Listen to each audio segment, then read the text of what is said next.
Hello అండి, welcome back to my channel కళా తులసి blogs. అందరూ బాగున్నారా? నేను చాలా చాలా బాగున్నాను. ఈరోజు వీడియోలోకి వెళ్ళిపోతే ఎర్లీ మార్నింగ్ సండే అని హెయిర్ కేర్ తీసుకుందామని చెప్పి కుంకుడుకాయలు కొడుతున్నా. కుంకుడుకాయలు తెచ్చి చాలా రోజులైంది. అందుకని కుంకుడుకాయలు పక్కనేస్తున్నా అని చెప్పి ఈ మంత్ అంతా షాంపూలు తెప్పకుండా ఉంటే ఈ అప్పుడు కానీ కుంకుడుకాయల జోలికి రానని చెప్పి పొద్దున్నే కూర్చొని కుంకుడుకాయలన్నీ పగలగొట్టి నానబెడుతున్నాను. మా ప్రకాశం డిస్టిక్లో ఫ్లోరిన్ వాటర్ ఎక్కువ అన్నా కదా, ఈరోజు మీకు ఆ ఫ్లోరిన్ కూడా చూపిస్తాను. ఏ లెవెల్లో ఫ్లోరిన్ ఉంటుందో వాటర్లో. వీడియో ఎక్కడ స్కిప్ చేయకుండా లైక్ ఇచ్చి చూడండి. మార్నింగే సండే హెయిర్ కేర్ తీసుకుందామని గట్టిగా ఫిక్స్ అయిపోయాను. నాకు ఎలాగో హెయిర్ అంతా లాస్ అయిపోయింది. చాలా లావుగా ఉండేది, ఇప్పుడు ఎలక తోకలా తయారైపోయింది. కనీసం మా పాప మీదన్నా కేర్ తీసుకుందామని మండే 2 రోజులు వ్లాగ్ని మీతో షేర్ చేసుకుంటున్నాను. ఇది కూర్చొని పొద్దున్నే కుంకుడుకాయలన్నీ పగలగొడుతున్నాను. దాంట్లో గింజలన్నీ తీసేసి నిన్న చేనుకి వెళ్ళాను. సండే వస్తా చేలో మందారం పూలు ఆకులు అన్నీ కోసుకొచ్చాను హెయిర్ కేర్ కోసం. ఇంకా కుంకుడుకాయలన్నీ దాంట్లో ఉన్న గింజలన్నీ తీసేసి ఇంకా వాటర్లో వేసి నానబెడుతున్నాను. మీకు ఫ్లోరిన్ చూపిస్తా. ఫ్లోరిన్ వాటరు మేము పోసుకునే నీళ్ళు ఏ లెవెల్లో ఫ్లోరిన్ ఉంటాయో చూపిస్తా. వీడియో ఎక్కడ స్కిప్ చేయొద్దు.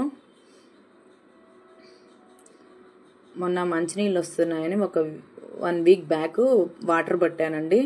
ఆ వాటర్ బట్టి 2 డేస్ కదిలీకుండా ఉన్నాను. ఆ ఫ్లోరిన్ అంతా ఏ లెవెల్లో ఉంటుందో చూడండి.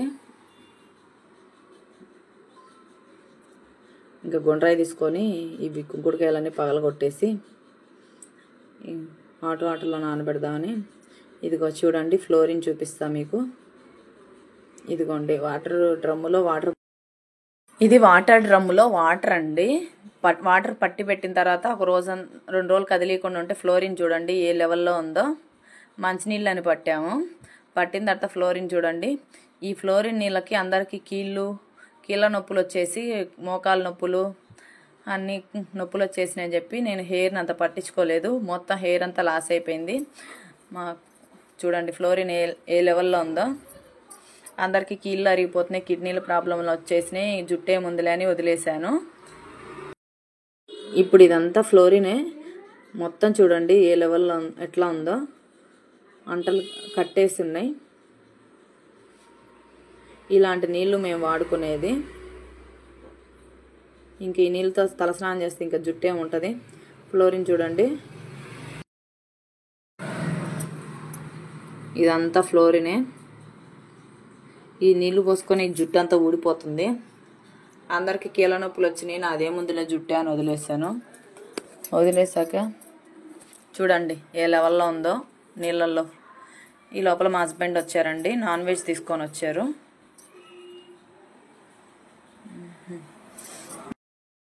ఈ లోపల చింత చిగురు మాటిన పడి బయటకు వచ్చాను. వానలకి చింత చిగురు బాగా వస్తుంది. అసలు ఇది ఎండాకాలమో వానాకాలమో అర్థం అవట్లేదు. చింత చిగురు తీసుకున్నాను. 20 రూపీస్ కనిపెడితే 10 రూపీస్ చాలేమ్మా అంటే మళ్ళీ తీస్తుంది. అది కొంచెమే అనిపించి మళ్ళీ 20 రూపీస్కి ఇవ్వమని అడిగాను. అందుకని మళ్ళీ వేస్తుంది. ఇంకా మటన్ కర్రీ వండేసి ఇంట్లో చపాతీ తినేసి చేనుకి వెళ్ళామండి. ఇత్తనాలు పెట్టాల్సినవి. మొన్న చిక్కుడు ఇత్తనాలు నాటాం కదా చేలో, వానకి 2-3 సార్లు పోయినాయి, రాలేదు ఇత్తనాలు. 2-3 సార్లు ఇత్తనాలు మొలవలేదు. మొలవపోతే నేను మా హస్బెండ్ ఇద్దరం సండే కదా అని చెప్పి చేనుకి వెళ్ళి ఈ 2-3 సార్లు ఇత్తనాలు పెడుతున్నా. ఇదిగోండి నేను పెట్టాను. నేను 2 సార్లు పెట్టా, మా హస్బెండ్ అటు సైడ్ మొలవని అన్నీ పెడుతున్నారు. కూలోళ్ళు ఎలా నాటుతారో కానీ ఎకరాలు 2 సార్లు నాటేటప్పటికి చెమటలు పట్టినాయి. ఇంకా మా హస్బెండ్ 2 సార్లు, నేను 2 సార్లు పెట్టా.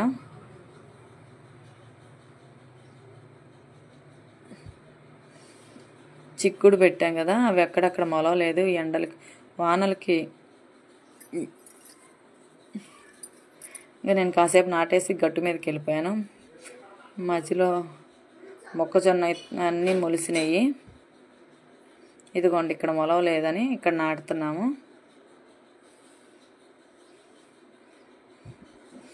మా ఆయన వంగి వంగి నాటి వీళ్ళు ఎకరాలు అలా నాటుతారో 2 లైన్లు నాటేటప్పటికే చిరాకు వచ్చేసింది.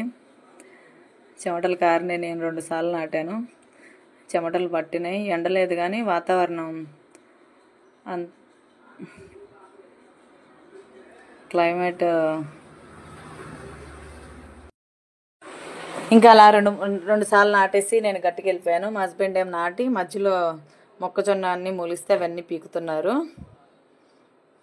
ఇసుకొచ్చేసింది. వంగి వంగి నాటి చెమటలు కారిపోయినాయి. ఇంకా గట్టు మీదకి వెళ్ళిపోయాను.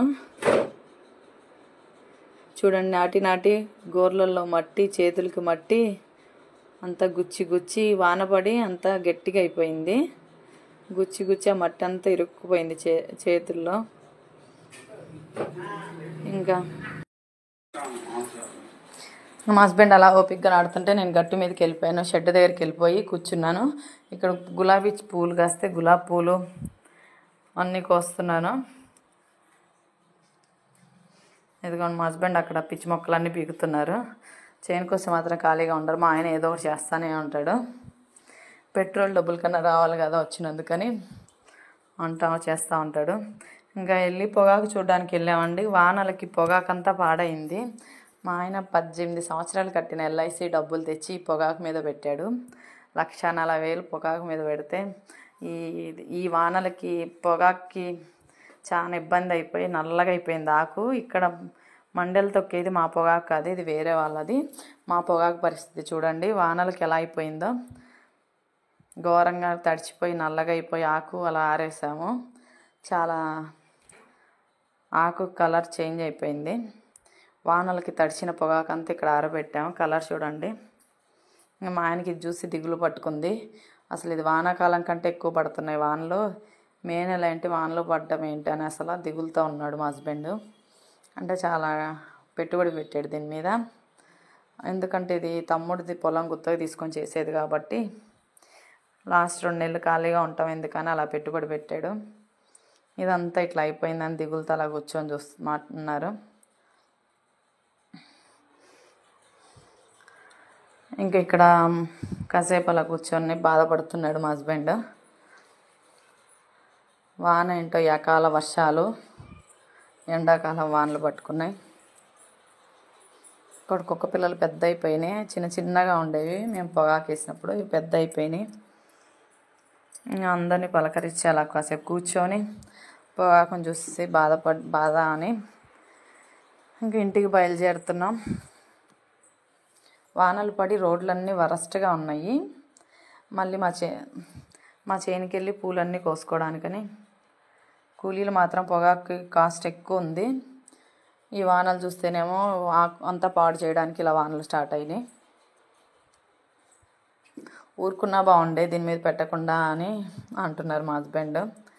ఇదిగోండి పొగాకు వానకి పరిస్థితి ఇలా ఉంది.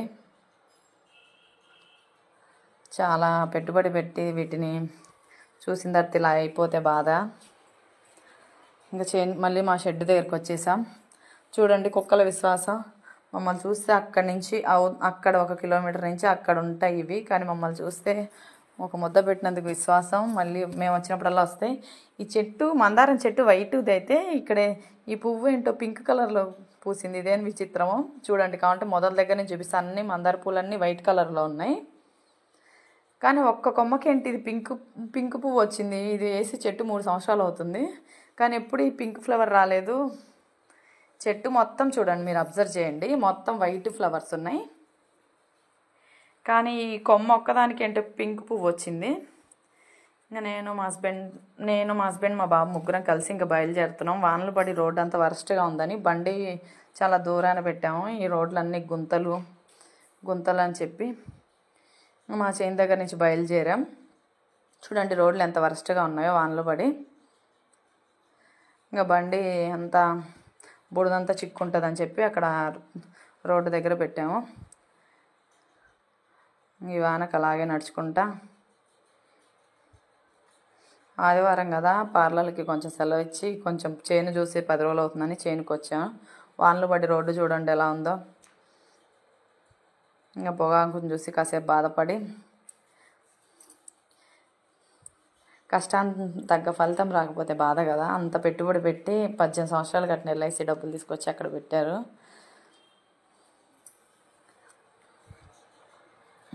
పిల్లలు చదువులకు పనికొస్తాయని ఉంచినా సరిపోవేమో, పొగాకు మీద పెట్టామని బాధపడుతున్నారు. చూడండి, బండి అక్కడ పార్కింగ్ చేసి 1 కిలోమీటర్ నడుచుకుంటూ వచ్చాము. ఇదంతా రోడ్లు బాగాలేవు, మట్టి అంతా ఇరుక్కుపోద్దని.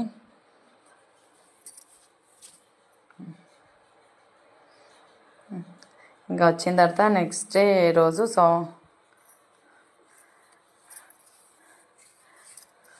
ఇంకా దారిలో కష్టపడి చేలు విత్తనాలు నాటి అలసిపోయామని చెప్పి ఇక్కడ కూల్ డ్రింక్ తాగుతున్నాం.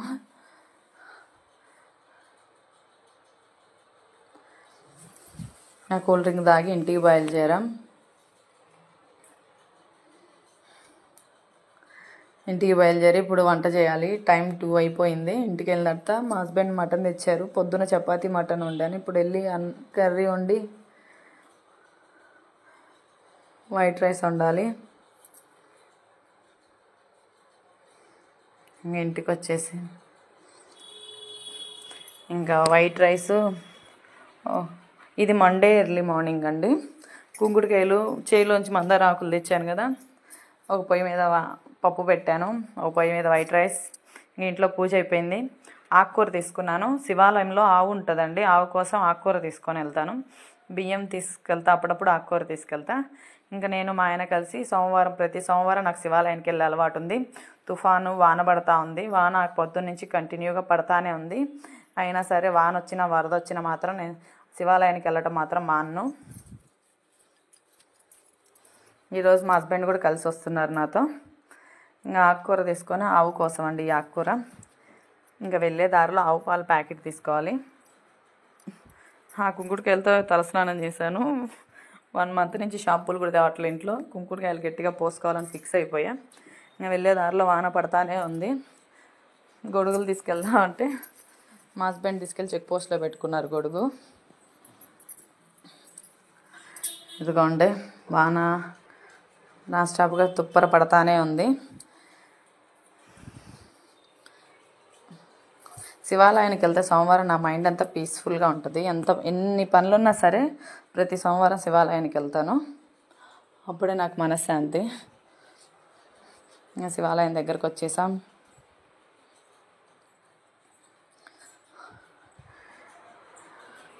గుడికి వెళ్ళిన తర్వాత ఇక్కడ గుడి లైన్లోనే ఆవు పాలు ప్యాకెట్ అమ్ముతారు. శివయ్యకి అభిషేకం చేస్తారు కదా అని ఆవు పాలు తీసుకున్నా. అలాగే కొబ్బరికాయ కూడా తీసుకున్నాను. ఇంకా అన్నీ తీసుకొని ఇక్కడ డబ్బులు ఇచ్చేసి ఇంకా బయలుదేరుతున్నాం. గుడి దగ్గర పక్కనే షాప్ ఉంటుంది. ఈ షాప్లోనే ఆవు పాలు కొబ్బరికాయ అన్నీ తీసుకొని, కొబ్బరికాయ 40 అంట, ఆవు పాల ప్యాకెట్ దాని మీద 12 ఉంటే ఈమె 20 తీసుకుంటుంది. ఏంటక్క ఇది అంటే, ఒక కొబ్బరికాయ కుళ్ళిపోతే అన్ని కాయలు అమ్మిన లాభం పోద్దంట. ఒక కొబ్బరికాయ ఆమె డైలాగ్కి నేను షాక్ అయిపోయాను. 40 రూపాయలు అంట ఒక కొబ్బరికాయ. ఆవు పాల ప్యాకెట్ తీసుకొని ఇంకా శివాలయంలో కాళ్ళు కడుక్కొని ఇంకా 3 ప్రదక్షిణాలు చేసాము. 3 ప్రదక్షిణాలు ఆ వానలోనే అలాగే 3 ప్రదక్షిణాలు చేసి, ఇది చాలా పురాతన, ఆ వానలోనే అలాగే ప్రదక్షిణాలు చేసి ఇంకా గుడిలోకి, ఇది చాలా పురాతనమైన గుడి అండి. 20 అడుగుల అండర్ గ్రౌండ్లోకి ఉంటుంది. సిద్ధుల నాటి గుడి. ఇదిగోండి, ఈ ఆవు కోసమే నేను ఆకుకూర కొనుక్కొచ్చాను. ఎప్పుడు నేను పెడతానని మా హస్బెండ్కి ఇచ్చాను. మా హస్బెండ్ పెట్టారు. ఇంకా నేను ఒక కట్ట పెడదామని వచ్చాను. ఆవు మన అరిచేతిని నాకితే మన తలరాత మారిపోయిద్దని నేను కార్తీక పురాణంలో చదివాను. ఎవరో గుడికి ఆవుని ఇచ్చారండి. రోజు ఎండుగడ్డి తిని బోరు కొడుతుందని బియ్యము ఆకుకూర ఏదో ఒకటి తీసుకెళ్తూ ఉంటుంది దీనికోసం. ఇంకా దానికి ఆకుకూర పెట్టేసి, ఇది చాలా అల్లరి ఆవు అండి, వదిలిపెడితే ఊరంతా తిరిగిద్దంట. అందుకని వదిలేయకుండా ఎప్పుడు కడతారు. మళ్ళీ ఆటోలు వేసుకొని తిరగాలి ఆవు. ఇంకా గుళ్ళో 3 ప్రదక్షిణాలు అయిపోయిన తర్వాత నందీశ్వరుడి చెవిలో కోరికల లిస్ట్ అంతా చెప్పేస్తాను. ఇంకా అలా నందీశ్వరుడి చెవిలో అన్నీ చెప్పేసి దండం పెట్టుకొని ఇంక 20 అడుగులు అండర్ గ్రౌండ్లోకి వెళ్ళాలి. పార్వతీదేవి, వీరభద్రుడికి ఇక్కడ దండం పెట్టేసుకొని ఇంకా అండర్ గ్రౌండ్ 20 అడుగులు లోపలికి ఉంటుందండి.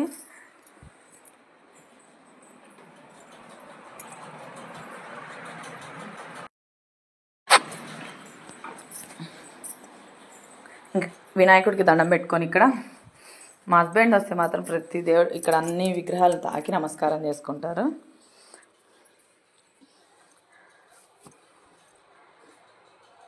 పురాతనమైన గుడి అండి ఇది. ఈ గుళ్ళోంచి కాశీకి వెళ్ళే ద్వారం ఉందంట. మళ్ళీ నాగమణి ఉన్న పాము తిరిగిద్దంట నైట్ టైము. అందరు అనుకుంటుంటే విన్నా. ఇదిగోండి అండర్ గ్రౌండ్ 20 అడుగులు లోపలికి వెళ్ళాలి. శివయ్యని మాత్రం ఈరోజు అలంకరణ చేశారు, ఎంత బాగుందో అసలు. ఈ అండర్ గ్రౌండ్కి వెళ్ళే దగ్గర కూడా మా హస్బెండ్ ఇక్కడ కూడా తలానిచ్చి దండం పెట్టుకుంటున్నారు. ఆయన తలానిచ్చి పెట్టుకుంటున్నారని నేను పెట్టుకున్నా. ఇక గంట కొట్టేసి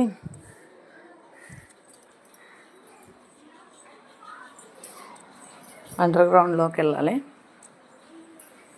ఇంకా ఇక్కడ శివయ్యని తాకి దండం పెట్టుకొని ఇంకా ఈ స్వయంభూలింగం అంటండి. ఇదిగోండి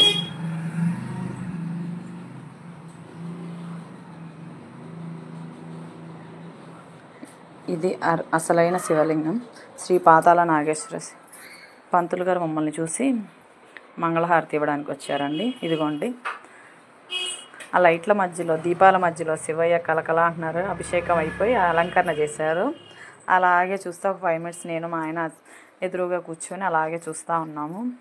ఎవరు లేరు కాబట్టి అలా కూర్చున్నాము. ఇంకా అలాగే ప్రశాంతంగా శివయ్యని చూస్తా, బాధలు అన్నీ పోతాయి శివయ్యని నేను అలా చూస్తూ ఉంటే.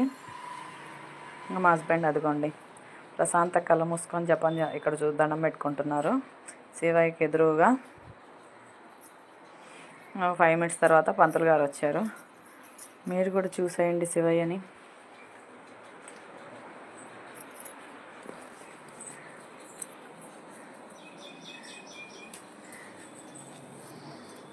నేను తెచ్చిన ఆవు పాలు ప్యాకెట్ అక్కడ పెట్టేశాం.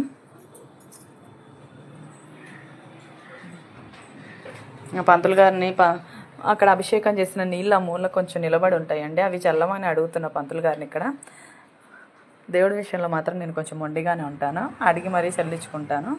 అభిషేకం నీళ్ళు అలా చల్లేశారు. ఇంకా మా హస్బెండ్కి మా పక్కన ఉన్న అందరికీ అభిషేకం నీళ్ళు అలా చల్లేశారు. ఇంకా గోత్రనామాలు చదివి కొబ్బరికాయ కొట్టేసి ఇక్కడ మంగళహారతి ఇచ్చారండి వచ్చిన వాళ్ళందరూ.